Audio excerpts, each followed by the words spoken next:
Allez, bienvenue dans cette nouvelle vidéo où je vais vous dévoiler ma meilleure stratégie de trading rentable. On va aller dans la vidéo voir justement et vous présenter la stratégie en 5 étapes pour réussir au quotidien en trading. J'utilise pourquoi 5 étapes? C'est ce qui va me permettre d'avoir les clés, on va dire, pour réussir, optimiser mes gains et limiter mes pertes. Et si vous suivez vraiment à la perfection ces 5 étapes, on va dire que vous allez vraiment améliorer votre trading. Comme j'ai dit, je suis pas un vendeur de rêve. Je vais pas vous dire que grâce à ça, vous allez devenir rentable. Mais si vous les suivez, vous avez grande chance d'y arriver. Ok, c'est vraiment le but, c'est de se rapprocher de ce qu'on peut le mieux faire et surtout se remettre en question au quotidien sur sa manière de faire. En plus de ça, je vais vous présenter personnellement les résultats des membres qui sont dans mon accompagnement ou encore dans mon groupe pro. Vous allez voir que les personnes sont parties de tel capital,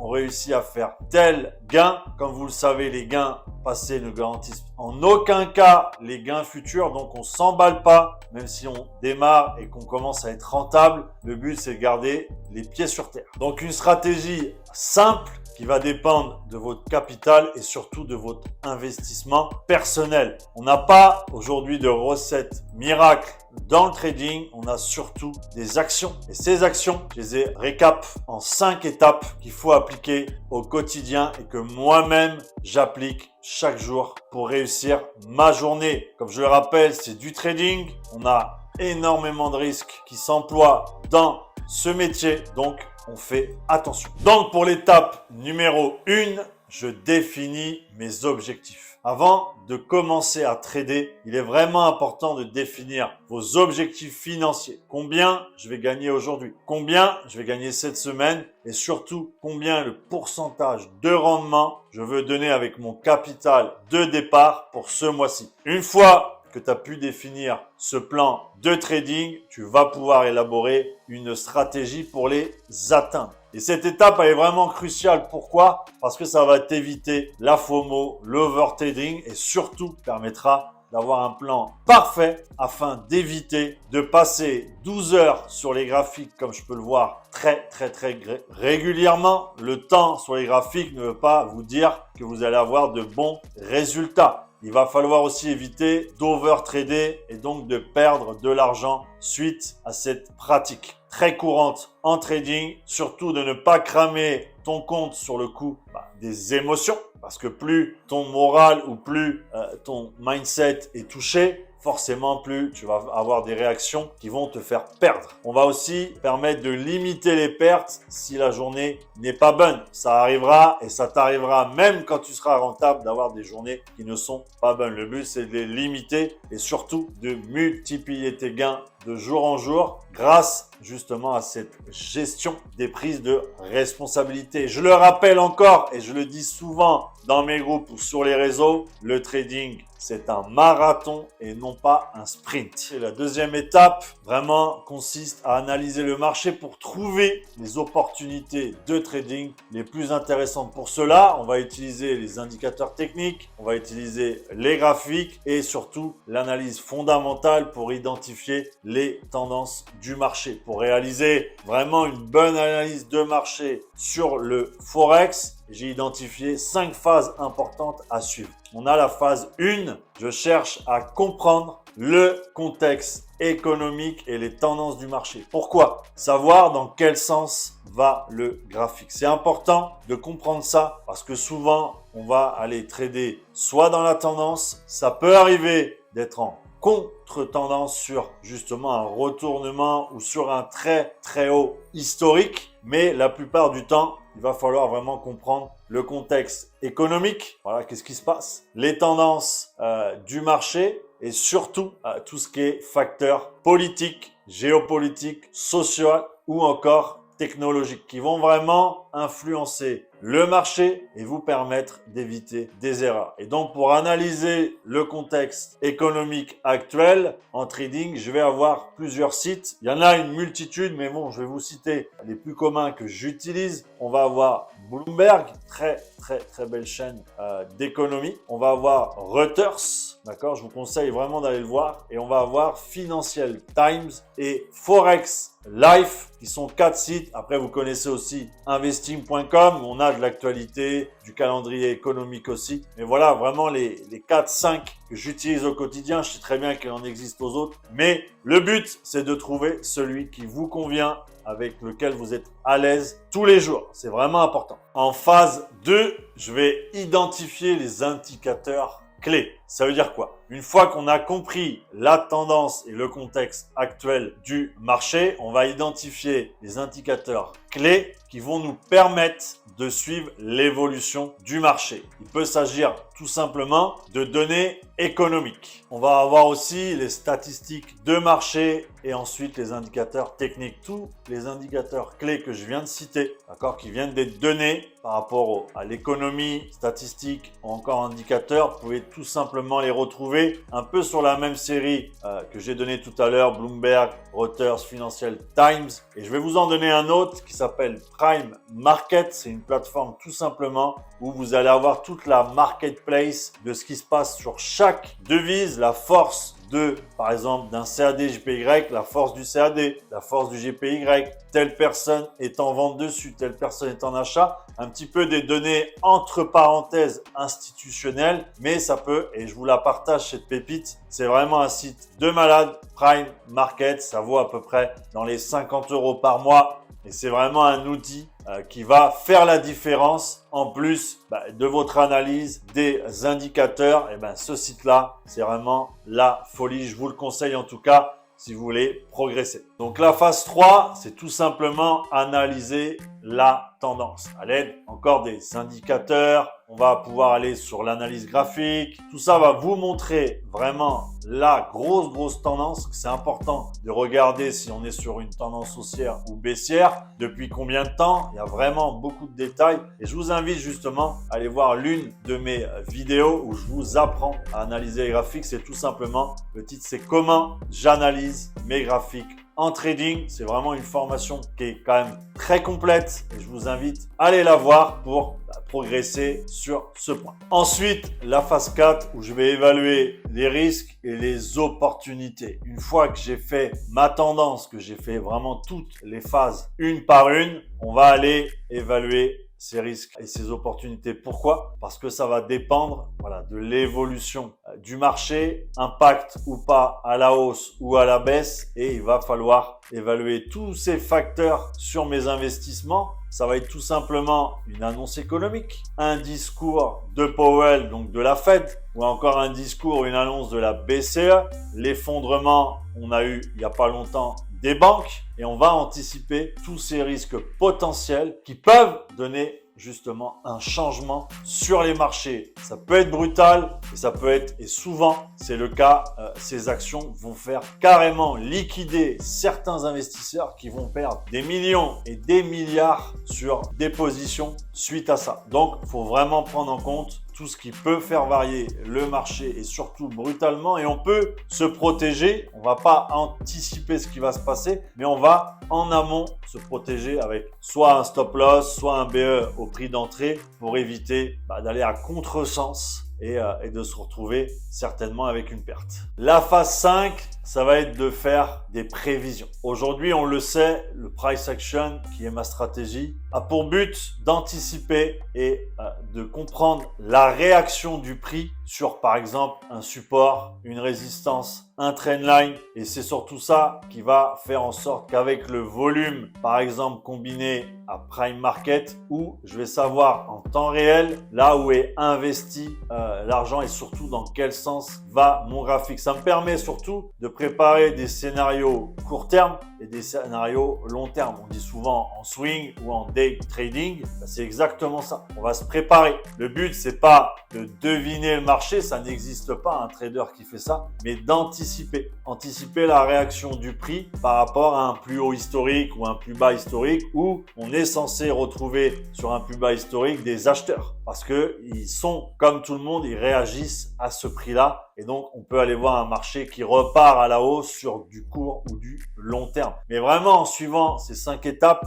je suis vraiment en mesure de vous dire que votre trading va s'améliorer, que plus vous allez comprendre comment réagit le marché, comment réagissent aussi les investisseurs, parce qu'on est plus ou moins considéré comme ce terme-là, vous allez voir aussi de bonnes opportunités et surtout voir votre capital augmenter. Comme je le rappelle, le trading, il y a beaucoup de risques, donc il y aura forcément des journées en perte, mais le but, comme vous le savez, à la fin du mois, c'est d'être en bénéfice. Mais respectez bien ces 5 étapes. L'étape numéro 3, c'est je définis mes points d'entrée et mes points de sortie. Quand on trade, il est obligatoirement bon à savoir à quel moment je vais rentrer. Donc tout simplement en mettant une alerte sur votre graphique. Pas besoin de rester toutes les secondes à regarder le graphique monter ou descendre. Non, il y a des zones par rapport au prix à laquelle il va réagir. Ça peut être un support, ça peut être une supply, une demande. Voilà, vous voyez un petit peu par rapport à tout ce qu'on a pu voir dans les vidéos. Donc, on est censé avoir une réaction à ce moment-là. Le but, c'est d'optimiser ces points d'entrée et ces points de sortie pour maximiser vos profits et minimiser bien sûr les pertes. C'est peut-être pour vous une étape banale que je répète, mais il faut savoir que suivant les statistiques, 80% des traders débutants, novices ou même confirmés ne font pas cette étape. Et vous voyez après que les personnes arrêtent le trading tout simplement parce qu'ils passent tellement des journées dans le rouge que psychologiquement, ils lâchent complètement l'affaire. Le but, vraiment, c'est de respecter cette étape 3 qui est vraiment importante, d'avoir ce plan d'entrée et ce plan de sortie par les TP tout simplement. La question que vous devez vous poser, mais c'est pourquoi? Pourquoi je dois mettre un point d'entrée et pourquoi je dois mettre un point de sortie? Quand on trade, c'est important d'avoir une stratégie de sortie, c'est-à-dire avoir un take profit et mon stop loss. Pourquoi? Déterminer combien je suis prêt à gagner et surtout déterminer combien je suis prêt à perdre. Par exemple, pour un stop loss, en moyenne, je suis environ de 30 points, ce qui est vraiment raisonnable, ce qui permet une bonne gestion du trade et surtout, je m'autorise toujours 0,5-1% de risque par rapport à mon capital. Pour les take profit, c'est un peu différent, minimum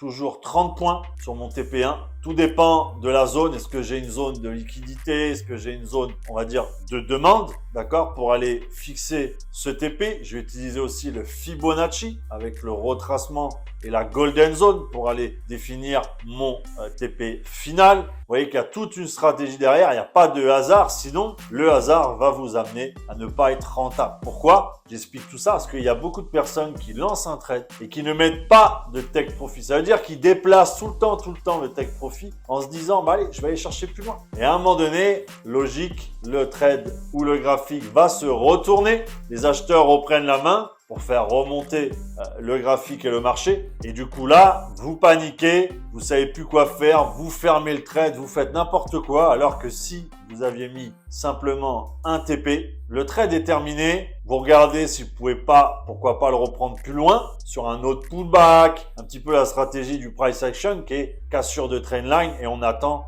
évidemment d'autres confirmations derrière, hein, pas que la cassure, il y a un pullback, il y a tout un cheminement et je vous amène vraiment à aller regarder les autres vidéos que j'ai pu faire sur ces stratégies, mais il y a vraiment toute une stratégie. Le stop loss, pareil, il est fixé avec un dernier point plus haut, par exemple sur une vente où il y a eu une mèche, forcément je me place légèrement au-dessus parce qu'on peut voir éventuellement le même exemple et avoir une remontée du marché. Donc vous voyez que tout est fait et surtout le ratio, par exemple, est-ce que mon ratio est bon? Vous voyez que tout est à prendre en compte sur un graphique. On part pas comme ça sans avoir les bons outils et les bonnes manières de trader. Et il y a vraiment, toutes ces obligations sont importantes sur les points d'entrée et points de sortie pour avoir ces stratégies qui vous rendent rentable et en tout cas qui vous donnent une autonomie et quelque chose de valable. La plupart des traders, pourquoi ils arrêtent ou ils perdent? Parce que c'est du à peu près. Il n'y a pas de précision. Vous avez pu le voir, le price action, c'est hyper précis avec une trendline, les points de touche et tout. Donc, soyez aussi précis dans votre plan de trading. Ne soyez pas étonné que si au bout de 6 mois, 1 an, vous n'avez jamais rien gagné, sachez aussi vous remettre en question. Je pense que là, il y a vraiment un problème de stratégie. Si vous n'êtes pas rentable au bout de plusieurs années, il faut se poser les bonnes questions. Et le pourquoi, je pense, c'est vraiment une bonne question. Et comme je vous l'ai dit, prenez les bonnes décisions, ne prenez pas de mauvais plans d'action et vous verrez la différence sur le long terme. Et n'hésitez pas à prendre un appel avec l'un des coachs de ma team pour améliorer le plan de trading et surtout parler des 5 étapes à la perfection avec un coach qualifié qui va permettre en 30 minutes d'élaborer et de discuter de tous les points nécessaires en trading. Vous retrouvez le lien dans la bio, juste en dessous de la vidéo. N'hésitez pas en tout cas et c'est gratuit. L'étape numéro 4, c'est gérer ses risques. Le trading, on le rappelle, je pense jamais assez. Il y a énormément de risques, surtout si on l'utilise de mauvaise manière et avec de mauvaises connaissances et très peu d'expérience. Beaucoup ont pu perdre énormément d'argent et même se retrouver endettés à cause des risques qui sont littéralement présents chaque jour. Chaque fois que vous prenez une position, vous risquez de perdre de l'argent. On peut en gagner, certes, on a beaucoup d'exemples, mais le but, c'est d'être régulier. Je le rappelle, les résultats passés ne garantissent pas vos gains futurs. Donc, protégez-vous. Protégez-vous tout simplement avec les stop-loss. Je le rappelle parce que c'est vraiment important. Le stop-loss, c'est vraiment la limite que tu es prêt à perdre. Comme je vous l'ai dit, par exemple, 1%. On va prendre un capital de 10 000 euros. Tu vas justement être prêt à risquer 100 euros. Donc, si tu touches ton stop-loss, tu perdras 100 euros de ton capital de 10 000. Ce qui est très peu et ce qui te permet surtout d'avoir plusieurs pertes et de les couvrir avec des gains et des bons ratios. Le but, c'est quoi? Avec un RR, par exemple, de 5, tu vas largement couvrir 1 à 2 pertes. Donc, les pertes ne sont pas un souci si tu sais bien gérer ta stratégie. Mais mets un stop loss. Ne t'amuse pas à le remonter tout le temps en te disant ça va repartir. Ça, c'est une des grosses erreurs de beaucoup. Et après, vous vous retrouvez coincé entre je le ferme, mince, si j'avais respecté mon stop loss, ma position serait déjà terminée. J'aurais peut-être pu la reprendre dans le bon sens si j'avais eu un changement sur les marchés. Donc, vous voyez que toutes vos réactions et vos émotions vont vraiment jouer sur votre capital. Et votre capital, c'est ce que vous devez préserver si vous voulez vraiment durer dans le long terme. C'est la base pour pouvoir trader. Donc après, on va se retrouver aussi avec les take profit. Take profit, ça va aussi limiter les risques. Pourquoi? Parce que plus vous avez de TP, plus les stop loss ou les pertes, vous allez les couvrir. Donc, il s'en va aussi d'avoir et de respecter correctement ces stratégies sur ça. Vous allez en plus avoir tout simplement vos positions qui vont se clôturer. Ça soit en stop loss, ça se clôture en perte, ça soit en TP. Et voilà, take profit, une fois touché, la position se verrouille. Donc, vous voyez que là, en plus, vous n'avez pas besoin de trader avec du stress. Vous savez qu'une fois que c'est touché dans l'un ou dans l'autre, si c'est négatif ou positif, la position est terminée. Donc après, vous pouvez passer à autre chose et surtout plus vous dire « mince, j'ai encore une position qui court mais je ne sais pas où l'arrêter ». Ou alors j'ai une position en négatif avec un drawdown quand même assez élevé et du coup, je ne sais pas quoi faire. Vous voyez, toutes ces questions-là, vous pouvez les éviter justement en respectant bien vos risques. On va aussi utiliser la taille des positions. Entre parenthèses, le lot qu'on applique sur chaque trade qu'on va prendre. C'est honnêtement pour moi le plus important. Et vous avez un site qui s'appelle Cashback Forex. Vous allez retrouver dessus donc le Forex, vous allez avoir aussi le Bitcoin, le Gold, tout ce qu'il faut pour calculer en fonction de votre capital, du risque que vous allez prendre entre 0,5 et 1% de prise de position.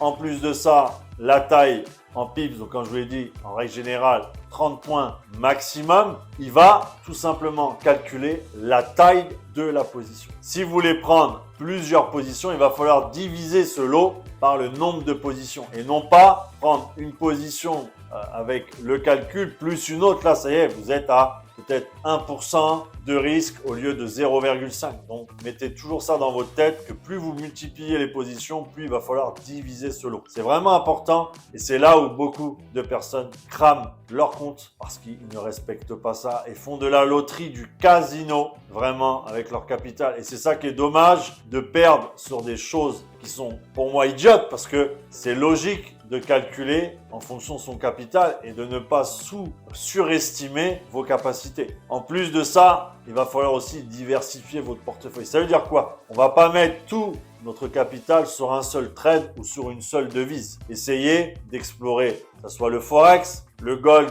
pour ceux qui aiment cet actif, mais vous allez trouver chaussures à votre pied en appliquant la stratégie, mais en vous diversifiant vraiment sur plusieurs domaines. Ça peut être aussi de la crypto-monnaie, ça peut être complètement autre chose, mais ne misez pas tous vos œufs dans le même panier. Le but, c'est de faire travailler votre capital avec plusieurs actifs et non pas un seul, parce que tout simplement, vous n'aurez pas d'opportunité tous les jours en tradant qu'une devise. Ça va de soi, mais le but, c'est d'aller explorer aussi et de ne pas se fermer à une seule chose. Par exemple, le Forex, aller explorer les autres, les indices, la matière première. Voilà, allez voir un petit peu de tout. Le but, c'est justement en ayant de l'expérience que vous allez pouvoir exceller en trading. Mais le but, c'est vraiment, avec toutes ces étapes, de minimiser les risques, d'accord, et d'optimiser ses gains. La dernière étape, l'étape 5, une des plus importantes, je suis mon plan de trading. On vient de résumer par toutes ces étapes en quoi consiste la stratégie pour optimiser ses gains et éviter le plus de pertes. Le but, c'est de suivre ce plan à la lettre chaque jour et ne jamais détourner sa discipline. Le but, ça va être de respecter ses objectifs financiers, de gérer tes risques et de maximiser tes profits. On va limiter les pertes, d'accord? Ça va de soi, mais je vais vous dire personnellement, avec l'expérience et les années, j'ai mis beaucoup de temps à comprendre cette étape. Et j'ai bien vu que sans respect de mon plan, je n'étais jamais rentable. Je faisais mes montagnes russes. Un coup, je gagnais, une journée, je perdais et vice-versa tout le temps. Et au final, quand je lissais mes performances, j'avais gagné 0. Et donc, j'ai mis des mois et je pense même une bonne année à comprendre ça. Et vraiment, le but de la vidéo, justement, c'est de faire comprendre que la technique, c'est quoi? 10% de vos résultats. On va avoir vraiment, et oui,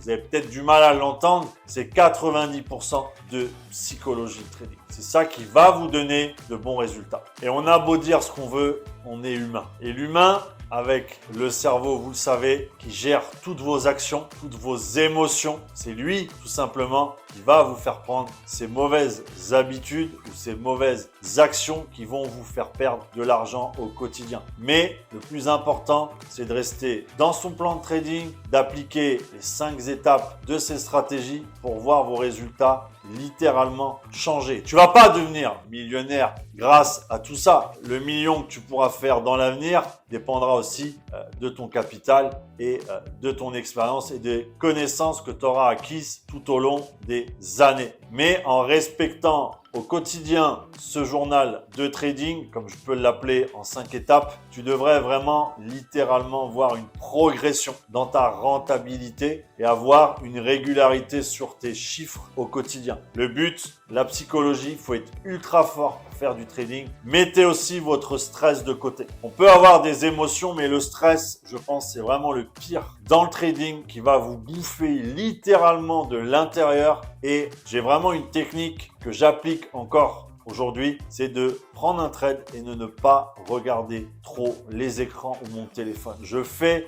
et j'applique ma stratégie. Je suis confiant en moi et donc je me dis tout doit bien se dérouler. De regarder toutes les secondes ton téléphone qui monte ou qui descend au niveau de ton capital, au niveau de ta position, ne va rien changer au graphique. S'il doit aller dans le mauvais sens, il ira. Mais si tu as respecté ta stratégie, tu as respecté le price action, tu as tout respecté, tu as beaucoup plus de chances que ça aille dans ton sens que dans le contraire. Et ça, c'est vraiment une chose que j'ai appliquée et j'ai mis du temps à le comprendre, de ne pas me stresser en regardant le graphique ou mon téléphone. Et ça a vraiment, je pense, contribué à réaliser une rentabilité grâce à ce détail qui, pour moi, passe tout par la psychologie. Regardez tout le temps, ça peut que vous faire prendre de mauvaises décisions ou couper encore même le trade alors que vous avez encore un potentiel énorme avec un TP2 et un TP3. Vous allez voir, je fais 100 euros, bam, je coupe parce que j'ai peur que ça remonte. Non, si tu respectes tout, la technique, le fondamental